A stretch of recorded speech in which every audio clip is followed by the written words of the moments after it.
আসসালামু আলাইকুম রহমতুল্লাহি ওবরকাতুহু।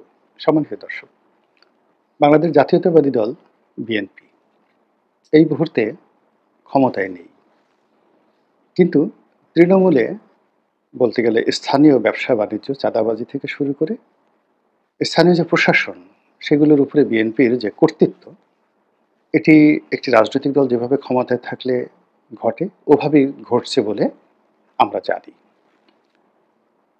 এই মুহূর্তে বিএনপিকে নিয়ে খুব বেশি প্রশংসা করার মতো তো দূরের কথা, ন্যূনতম প্রশংসনীয় কোনো জিনিস ঘটছে না। অনেকগুলো ঘটনা ঘটছে, তার প্রেক্ষিতে বিএনপির যারা কেন্দ্রীয় নেতৃত্ব, তারা কাউকে দল থেকে বহিষ্কার করছেন, হুমকি দিচ্ছেন, দমকি দিচ্ছেন, কিন্তু এতে করে জনমনে বিএনপি সম্পর্কে কোনো ইতিবাচক ধারণা প্রতিষ্ঠিত হচ্ছে না। লন্ডন থেকে জনাব তারেক রহমান তিনি বিভিন্ন চমকপ্রদ কাজ করার জন্য চেষ্টা করছেন। অনেককে দল থেকে বহিষ্কার করা হচ্ছে, অনেকের সদস্যপদ স্থগিত করা হচ্ছে। তারপর ধর্ষকদের বিরুদ্ধে আইনজীবী নিয়োগ করা বা ধর্ষক যিনি ধর্ষণের শিকার হয়েছেন তাকে মানবিক সহায়তা দেওয়ার মতো কাজকর্ম করে তিনি জনমানুষে দেশনায়ক রূপে একটি ভাবমূর্তি তৈরির চেষ্টা করছেন, কিন্তু কাজে কাজ হচ্ছে না। বিএনপিতে স্বস্তি আসছে না। মানে বিএনপি যারা করছেন তাদের মধ্যে যেভাবে স্বস্তি নেই, আর বিএনপির যারা বাইরের লোক, আগামীতে বিএনপি ক্ষমতা আসলে যারা বিএনপির শাসনাধীন থাকবেন তারাও বিএনপিতে স্বস্তি পাচ্ছেন না। তারা ডক্টর মোহাম্মদ ইউনূসেও স্বস্তি পাচ্ছেন না, জামাতের ব্যাপারেও স্বস্তি পাচ্ছেন না, তারা বিকল্প শেখ হাসিনাকেও তারা আবার চাচ্ছেন না। ফলে পুরো রাজনৈতিক অঙ্গনটি হয়ে গেছে এইরকম। জামাতের লোক শুধুমাত্র জামাতকে চাচ্ছে, ডক্টর মোহাম্মদ ইউনূসের লোক ডক্টর মোহাম্মদ ইউনূসকে চাচ্ছেন। তারপরে আওয়ামী লীগের লোকজন যারা আছেন তারা মনে করছেন শেখ হাসিনা আসলে বাংলাদেশ আবার যাকে বলা হয় আমেরিকা হয়ে যাবে, লন্ডন হয়ে যাবে, ইউরোপ হয়ে যাবে, এবং বাংলাদেশে দুধ এবং মধুর নহর প্রবাহিত হবে। আর বিএনপির মধ্যে দুটো গ্রুপ।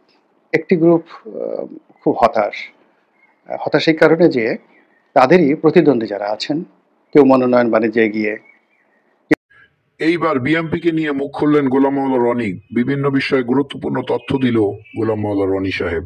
নিজেদের প্রতিপক্ষর কারণে এলাকা যেতে পারছেন না, কাজকর্ম করতে শান্তি পাচ্ছে না। এমনকি আওয়ামী লীগ জমানাতে তাদের যতটুকু চলাফেরার স্বাধীনতা ছিল, এই জমানাতেও তাদের সেটি নেই। ফলে বিএনপি যারা সুবিধাভোগী, যারা ক্ষমতা দখল করতে পেরেছে, যাদের পদ আছে, পদবি আছে, যারা কমিটি বিক্রি করেছেন এবং সেই কমিটির উপর নির্ভর করে এখন মধু মেওয়ার ব্যবসা শুরু করেছেন, তাদের এক ধরনের রমরমা ব্যবসা। তারা চাচ্ছেন যে ইমিডিয়েটলি যদি সম্ভব হয় ২৪ ঘন্টার মধ্যে বিএনপি রাষ্ট্র ক্ষমতায় আসুক এবং ২৪ ঘন্টার মধ্যে এখানে ডক্টর মোহাম্মদ ইউনূস এদেশ থেকে বিদায় হয়ে চলে যান। আর যারা এই যে বিএনপির মধ্যে ক্ষমতাধর যারা লোকজন রয়েছেন, তাদের দ্বারা ক্ষতিগ্রস্ত হচ্ছেন, ভীত সন্ত্রস্ত হচ্ছেন এবং আগামীতে তাদের দ্বারা লাঞ্ছিত অপমানিত হওয়ার ভয় পাচ্ছেন। তারা বলার চেষ্টা করছেন যে এই লাউ সেই কদু, এর জন্য কি আন্দোলন করলাম, কি আর এমন হলো, বিএনপি আসলে তো আমরা আবার বিপদে পড়ব, এবং এভাবে যদি চলতে থাকে তাহলে তো বিএনপি সরকার বেশি দিন টিকবে না, তখন আমাদেরকে আবার পালাতে হবে, আবার ক্ষমতা ছাড়তে হবে, ভারতে তো যাওয়া বিএনপির লোকের পক্ষে সম্ভব নয়। এখানে বিএনপির যারা ধনাঢ্য ব্যক্তি আছেন তারা অনেকে ব্যাংকক গিয়ে থাকেন, অনেকে লন্ডনে চলে যান, অনেকে দুবাইতে চলে যান, কিন্তু বিএনপির যারা আমজনতা, সাধারণ জনতা, তারা তো ধান খেতে বসে প্রতিপক্ষের হাতে গণপিটুনি খেয়ে তাদেরকে মরতে হবে। তো কাজেই আমাদের কি হবে, আমাদের কি হবে, এই হতাশা মাঠের মধ্যে ছড়িয়ে পড়েছে। ফলে বোঝার চেষ্টা করুন যে এই রাজনৈতিক অঙ্গনে যখন একটি স্রোত প্রবাহিত না হয়, এই রাজনৈতিক অঙ্গনের যত সহায় সম্পত্তি যদি একটা বদ্ধ নালার মধ্যে আবদ্ধ হয়ে যায়, তখন সেখানে যে দুর্বোধ্য, দুর্গন্ধ এবং সম্পদ হানির যে একটা অবস্থা তৈরি হয়, ঠিক সেই অবস্থা আমাদের পুরো রাজনৈতিক অঙ্গনকে গ্রাস করে ফেলেছে। এখানে এই মুহূর্তে কেউ কাউকে বিশ্বাস করছে না, কেউ কাউকে নির্ভর করছে না। আর যার যার অবস্থান থেকে যেভাবে পারছে সে তার প্রতিপক্ষকে হেয় করার জন্য, প্রতিপক্ষের চরিত্র নষ্ট করার জন্য, ক্যারেক্টার অ্যাসাসিনেশন যেটিকে বলা হয়, এটি করার জন্য যাচ্ছে তাই বক্তব্য দিয়ে যাচ্ছে এবং নানা রকম সেই বক্তব্যকে নানা রকমভাবে সত্য প্রমাণিত করার জন্য তারা কি করছে, তথ্য এবং উপাত্ত হাজির করছে, এবং এগুলোর বেশিরভাগই মিথ্যা। তো যেহেতু এই সময়টিতে বাংলাদেশে সবচেয়ে বড় রাজনৈতিক দল বিএনপি, আওয়ামী লীগের অবর্তমানে, নির্বাচন হলে সেটা যে কোনো ফর্মে নির্বাচন হোক না কেন শতভাগ বিএনপি ক্ষমতায় আসবে। কাজেই বিএনপির নিজের অভ্যন্তরীণ যে সকল হানাহানি, তারপরে মারামারি, ক্রন্দন, যা কিছু বললাম সেগুলো তো আছেই। এর বাইরে বিএনপির যারা প্রতিপক্ষ তারা রাজনৈতিকভাবে বিএনপিকে মোকাবেলা করতে পারবে না, এটা জানে। কাজেই বিএনপির তকদির নষ্ট করে দেওয়ার জন্য, বিএনপির চরিত্র নষ্ট করে দেওয়ার জন্য যা যা করার দরকার সেই সব কাজগুলো তারা খুব চমৎকারভাবে করে যাচ্ছেন, যাতে করে এই দলটি একটি ঘৃণিত, নিন্দিত, লাঞ্ছিত দলে রূপান্তরিত হয়ে যায় এবং এই দল সম্পর্কে মানুষ যেন নাক ছিটকায় এবং আগামীতে নির্বাচন তো দূরের কথা, নির্বাচনের ধারের কাছে যেন এই দলটি যেতে না পারে এবং নির্বাচন যেন দীর্ঘমেয়াদে নির্বাসনে চলে যায়। সেখানে তৃতীয় পক্ষ আসুক, চতুর্থ পক্ষ আসুক, যে পক্ষই আসুক না কেন বিএনপি যেন না আসে। এই যে group of people, politically, socially and economically, এই গ্রুপগুলো সব একত্র হয়ে গেছে। একত্র হয়ে তারা অতীতে বিএনপির যে পতন, সেই পতনের ইতিহাসগুলোকে আবার সামনে নিয়ে এসেছে। 1991 থেকে যাকে বলা হয় 1996 সন পর্যন্ত বিএনপি ক্ষমতায় এসেছিল। তো সেই সময়টিতে বিএনপির কতগুলো রাজনৈতিক ভুল ছিল, কিন্তু বিএনপির জনপ্রিয়তা ছিল এবং বিএনপি যে কর্মকাণ্ড করেছিল তাতে যদি ওই রাজনৈতিক ভুলগুলো না হতো তাদের, কোনো অবস্থাতেই বিএনপি সেই নির্বাচনে পরাজিত হতো না। তো এখন ধরুন সেই সময়টিতে সেই তেজগাঁর বিতর্কিত নির্বাচন করা হলো মোসাদ্দেক আলী ফালুকে ক্ষমতা আনার জন্য। তারপর সেই মাগুরার নির্বাচন হলো, তত্ত্বাবধায়ক সেই মাগুরার নির্বাচনের পরেই তত্ত্বাবধায়ক সরকারের আন্দোলনে আওয়ামী লীগ উইন করল। ফলে 1991 থেকে 96 পর্যন্ত একটা best, one of the best and finest শাসন ব্যবস্থা বাংলাদেশকে উপহার দেওয়ার পরেও তাদেরকে ক্ষমতা থেকে চলে যেতে হলো। এই গেল একটা। তো ওই সময়টিতে বিএনপির যে সকল রাজনৈতিক সিদ্ধান্ত এবং কর্মকাণ্ড জনমনে বিরূপ প্রতিক্রিয়া তৈরি করেছিল, ঠিক সেই জিনিসগুলোকে আবার এখন সামনে আনার চেষ্টা করা হচ্ছে। এই গেল এক। 2 নম্বর হলো বিএনপির যে দ্বিতীয় মেয়াদ, অর্থাৎ 91 পরে দ্বিতীয় মেয়াদ 2001 থেকে 2006 পর্যন্ত, ওই সময়টিতে সব কিছুকে ছাড়িয়ে বিএনপির সবচেয়ে বড় বদনাম হয়েছিল। 1 নম্বরে ছিল হাওয়া ভবন, 2 নম্বরে ছিল হাওয়া ভবন রিলেটেড কিছু সামরিক, কিছু বেসামরিক এবং কিছু এসপি লীগ, মানে এসপিদের দল মানে পুলিশের দল। তো এরা সবাই একটা চ্যানেল মেনটেন করে চলতেন, অর্থাৎ ধরুন 20 থেকে 30 জন ডিসি পদমর্যাদার কর্মকর্তা, যাদের নেতৃত্বে হয়তো বিএনপির যে সকল এলাকাতে খুব বেশি জনপ্রিয়তা, সেই সমস্ত এলাকায় যারা ডিসি হিসেবে দায়িত্বরত ছিলেন তারা সিভিল অ্যাডমিনিস্ট্রেশন চালাতেন। এখানে সচিবদের যতটা না দায়িত্ব ছিল বা ক্ষমতা ছিল তার চেয়ে এই ডিসি গ্রুপ, যাদের সঙ্গে তারেক রহমান সাহেবের বয়সের বেশি পার্থক্য না, হয়তো তারেক রহমান সাহেবের চেয়ে তার 2-3 বছরের বড় এরকম, বা ছোট বা সমবয়সী, এরকম একটা ডিসি গ্রুপ ছিল। আর একটা এসপি গ্রুপ ছিল, আপনারা সবাই জানেন, যাদের পদমর্যাদা এসপি লেভেলের। তারা আইজি ছিলেন না, ডিআইজি ছিলেন না, তারা এসপি ছিলেন। এই এসপিদের একটা গ্রুপ ছিল। আর সেনাবাহিনীর মধ্যে কর্নেল পদমর্যাদার একটা গ্রুপ ছিল। তো এই গ্রুপটি নিয়মিত হাওয়া ভবনে যাতায়াত করতেন এবং তারা সেই হাওয়া ভবনের সেই যাতায়াতের গর্বে তাদের যে ঊর্ধ্বতন এবং অধস্তন কর্মকর্তা কর্মচারীদের জীবন রীতিমতো বিষিয়ে তুলেছিলেন। এ সকল কর্মকর্তারা অনেকটা রাজার হালে চলতেন। হাতি শালে তাদের হাতি ছিল, ঘোড়া শালে ঘোড়া ছিল। অনেকে তারা ঘোড়ায় চড়তেন, ঘোড়া কিনতেন এবং দামি দামি অনেক ঘোড়া ছিল এরকম ডিসিএসপিদের, এবং তারা সেই ঘোড়া চড়তেন, ঘোড়া পালতেন, এরকম একটা রাজকীয় অবস্থায় তারা চলে গিয়েছিল।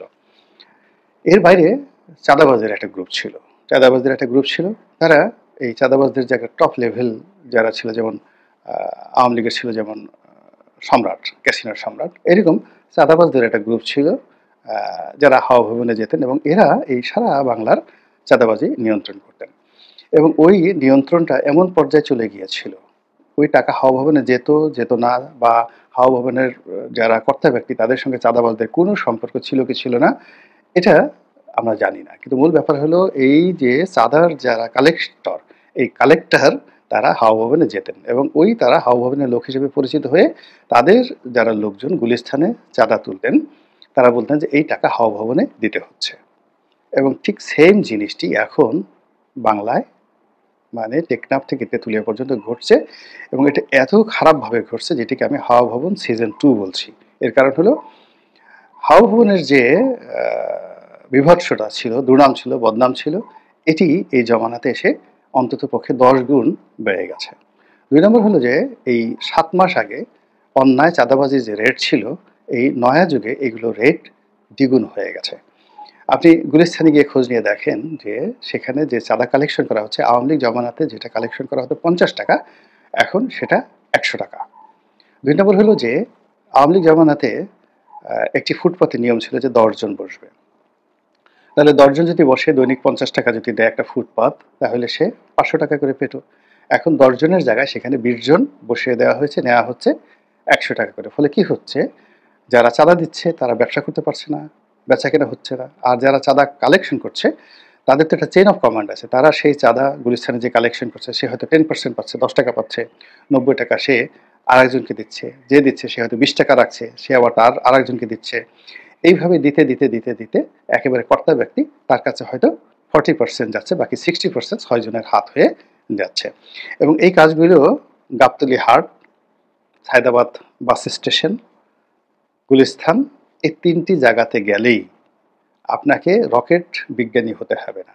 আপনি আর কারওয়ান বাজার, তাহলে কারওয়ান বাজার, গাবতলীর বাজার, সায়দাবাদ, তারপরে শেষে গুলিস্তান, এই 4টি এলাকাতে যদি আপনি মোটামুটি একটু গোয়েন্দাগিরি করেন, খোঁজ খবর নেন, 10 জন ভুক্তভোগীর সঙ্গে কথা বলেন কয় টাকা চাঁদা নেয়, এরপর যে চাঁদা নেয় তার মুখ থেকে সত্য কথা বের করার জন্য তার সাথে একটু বন্ধুত্ব করেন, বন্ধু করে তাকে একটু গাঁজা খাওয়ান, ফেন্সিডিল খাওয়ান বা মদ্যপান করান, করে তারপর তার কথা রেকর্ড করেন। এর কারণ হলো সে এমনি এমনি সত্য কথা বলবে না যে তার টাকা আসলে কার কাছে যাচ্ছে। কিন্তু তাকে যদি আপনি মদের বোতল হাতে ধরিয়ে দিতে পারেন এবং আচ্ছা মতো মদ্যপান করাতে পারেন, এবং তখন সে গড় গড় গড় গড় করে বলে ফেলবে সে কয় টাকা পাচ্ছে, কাকে দিচ্ছে, কোথায় সেই টাকা সর্বোচ্চ জায়গাতে এই টাকা চলে যাচ্ছে। ফলে এই কাজগুলো হচ্ছে। এখন এই কাজগুলো হওয়ার পরে এলে কি হলো, এগুলো কি বিএনপির নির্দেশে হচ্ছে? Absolutely not. বিএনপির নির্দেশে হচ্ছে না। বিএনপি কি এই জিনিসগুলো চাচ্ছে? না, অ্যাবসলিউটলি চাচ্ছে না। বিএনপি কি এই জিনিসগুলো থেকে বিমুক্ত হয়ে এই মুহূর্তে চাঁদাবাজি বন্ধ করতে চাচ্ছে? ইয়েস, চাচ্ছে। কিন্তু কেন সম্ভব হচ্ছে না? সম্ভব হচ্ছে না এই কারণে যে প্রথমত এই কাজগুলো একটি বিশেষ শ্রেণী ম্যাটিকুলাসলি বিএনপির এই টাউট বাটপারদেরকে দিয়ে শুরু করিয়েছিল বিএনপিকে শেষ করার জন্য। এখন তারা সেই কাজটি শুরু করে দিয়েছে। শুরু করতে গিয়ে গত 7 মাসে তারা যে অর্থ উপার্জন করেছে, ক্ষমতা অর্জন করেছে এবং গাড়ি বাড়ি করেছে এই 7 মাসে, তাদের আর জীবনে রাজনীতি করতে হবে না। ফলে বিএনপি থেকে তাদের সদস্যপদ গেল না গেল, কোনো কিছু হলো, এতে তাদের কিচ্ছু আসে যায় না। বিএনপি মরলো বা বাঁচলো তাদের কিচ্ছু আসে যায় না। আমি অনেক বিএনপি কর্মীকে চিনি, জানি, যারা এই আওয়ামী লীগ জমানাতে আমার অফিসে আসতেন, ঘন্টার পর ঘন্টা বসে থাকতেন। তাদের অনেকের সঙ্গে দেখা করার সম্ভব হতো না। তারা আসতেন বিকাল 5টায়, কোনো কাজকর্ম ছিল না, রাত্রি 10টা পর্যন্ত আমি অফিসে বসে থাকতাম, তারা বাইরে বসে থাকেন। আর বের হওয়ার পরে একটা সালাম দিতেন, শুধু লিডার একটা সালাম দিতে আসছি। আমি অবাক হয়ে যেতাম। তো বলতাম যে আপনারা কী করেন? কাজ নেই? বলে যে সারাদিন পালায় থাকি, আপনার অফিসে একটু এসির বাতাস খাই, বসে থাকি, পোলাপান একটু চা টা খেতে দেয়, এতেই খুব আনন্দ পাই, যাওয়ার সময় আপনাকে একটা সালাম দিয়ে এতেই খুশি। কী করবো, রাস্তায় ঘোরাফেরা করার চেয়ে এখানে এসে বসে থাকি। এখন সেই সকল ছেলেরা, তাদের যদি আপনি গাল দেখেন, ঠোঁট দেখেন, শরীর দেখেন, মনে হবে সব কিছু মাখনে তেল তেল তেল তেল করছে এবং তারা খুব ব্যস্ত, বিচার, সালিশ, চাঁদাবাজি সব কাজে এত ব্যস্ত, আমার অফিস আসার তো দূরের কথা, আমি ভয় তাদেরকে ফোন দেই না যে আমার ফোনটা যদি তারা এখন ধরতে যদি সময় না পায়, বেজ্জতি হয়ে লাভটা কি। এই অবস্থাটা তৈরি হয়ে গেছে এবং তৈরি করে ফেলা হয়েছে। বিএনপিকে যারা ক্ষমতা থেকে তাড়াতে চায়, বিএনপিকে যারা চায় যে তারা ক্ষমতা না আসুক, তারা এইরকম একটা বদনামের মধ্যে বিএনপিকে ফেলার জন্য নতুন হাওয়া ভবন সিজন 2 স্টাইলে এই কর্মকাণ্ডগুলো গত 7 মাস ধরে করছে। এবং এই কর্মের সঙ্গে দেশি গোয়েন্দারা জড়িত, বিদেশি গোয়েন্দারা জড়িত, বিএনপির প্রতিপক্ষ জড়িত। আমরা যেমন দেখা গেল যে নবাব সাহেবের একটা পশম স্পর্শ করতে পারি না। তো নবাব সাহেবের একটা ভোলা ভালা ছেলে আছে, প্রতিপক্ষ কি করলো, সেই ছেলেকে হাতে একদিন টাকা দিল, একদিন মিষ্টি দিল, একদিন একটা সিগারেট দিল, একদিন একটা বন্দুক দিল, তারপরে আরেকদিন তার পিছনে পতিতা লেলিয়ে দিল, একদিন তাকে আবার পতিতালয় নিয়ে গেল। এরপর নবাব সাহেবকে জানানো হলো যে আপনার ছেলে তো রসাতলে গেছে, সে তো সারাক্ষণ এখন দেবদাস হয়ে পতিতালয়ে পড়ে থাকে। তো এইরকম যখন পতিতালয়ে পড়ে থাকে, আপনি দেবদাস সিনেমাতে আপনি দেবদাসের কথা চিন্তা করেন, তাকে ফেরানো সম্ভব ছিল না, অনিবার্য মৃত্যু তার পরিণতি ডেকে নিয়ে এসেছিল।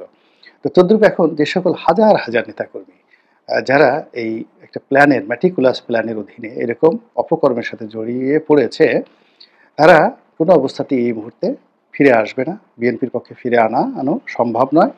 এমনকি যে বিএনপি যদি ক্ষমতায় আসে, তাও এদের বিরুদ্ধে যুদ্ধ করতে হবে। যদিও বিএনপির এই মুহূর্তে ক্ষমতায়, এই সিস্টেমে ক্ষমতায় আসাটা বলতে গেলে অসম্ভব একটা বিষয়।